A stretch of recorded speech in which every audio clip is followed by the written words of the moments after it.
Bonjour, je vous retrouve aujourd'hui pour une nouvelle vidéo pour savoir comment faire pour modifier les mesures relatives aux enfants. Donc ça implique que vous ayez déjà quelque chose qui fixe les mesures relatives aux enfants.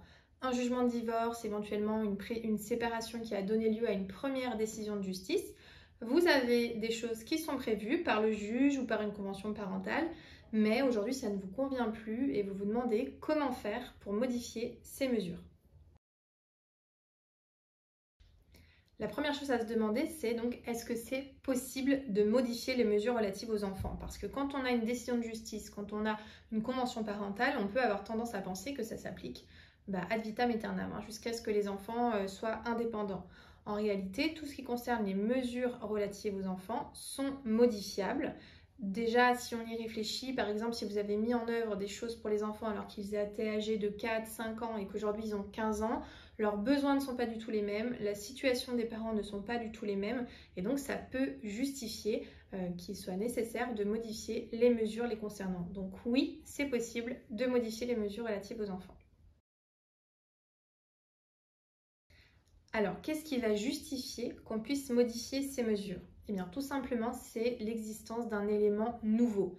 Vous regardez par rapport à la décision de base, votre situation, la situation des enfants, je ne sais pas, par exemple les lieux de vie, les ressources, les charges, le nombre d'enfants, voilà, la situation de tout le monde. Et s'il y a un élément nouveau qui justifierait de modifier, dans ces cas-là, vous pouvez demander une modification. Ça peut aussi être un déménagement, ça peut être une augmentation de revenus ou à l'inverse une perte d'emploi. Voilà, ça peut vraiment être très varié. Mais il faut un élément nouveau, c'est indispensable.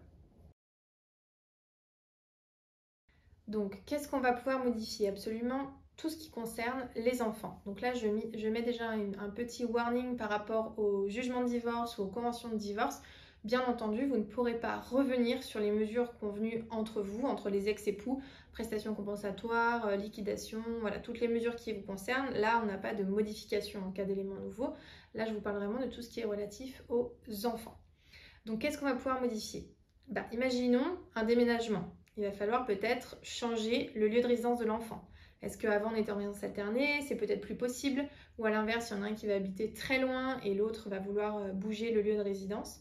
Donc ça, c'est une possibilité. Ça peut aussi être le droit de visite et d'hébergement de l'un et l'autre. Pareil, il y en a un qui travaille moins, il peut davantage prendre les enfants.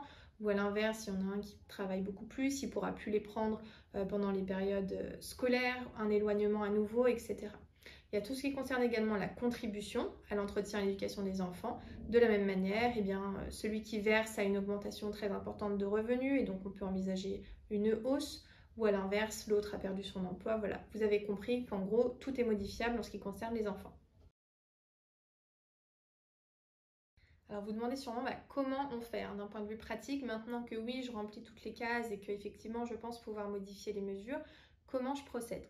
La première chose à faire, c'est essayer de se mettre d'accord, essayer de communiquer avec l'autre parent pour lui faire part de votre souhait de modifier les choses et pourquoi. Voilà, vous êtes déjà en tant que parent les plus à même de pouvoir voir éventuellement des évolutions et de savoir ce qui est dans l'intérêt de vos enfants. Et donc bien sûr, la première chose à faire, c'est de pouvoir discuter. Si cette discussion n'est pas possible, ce qui arrive dans certains cas, vous avez également la possibilité de faire appel par exemple à un médiateur ou à des personnes tierces qui pourraient vous aider à discuter. Bien entendu, vous pouvez aller voir un avocat qui va également avoir ce rôle de discussion, de négociation, peut-être envoyer un mail, envoyer un courrier à l'autre parent pour lui expliquer. Et si l'autre parent prend également un conseil, vous pourrez éventuellement faire des réunions à 4 ou avoir des échanges entre avocats. Si toute cette phase amiable ne donne rien et que vous n'avez pas d'accord, dans ces cas-là, il faudra saisir le juge pour modifier les mesures. Et à savoir que l'avocat n'est pas obligatoire pour ce type de procédure, mais je vous le conseille vivement parce que vous pourrez bénéficier de son expérience et surtout de son expertise. Il va pouvoir vous dire si votre demande est bien fondée, si votre modification sollicitée a un sens et peut-être vous aiguiller aussi sur la manière de procéder. J'espère vous avoir aidé avec cette vidéo et je vous dis à très bientôt. Vous pouvez nous retrouver via notre site internet et nous suivre sur notre chaîne YouTube, mais aussi sur tous nos réseaux, Instagram, Facebook et LinkedIn. Vous pouvez nous retrouver en podcast sur toutes les plateformes disponibles, par exemple Ocha, Apple Podcasts, Deezer ou Spotify. N'hésitez pas à nous mettre un pouce bleu et à vous abonner. À bientôt.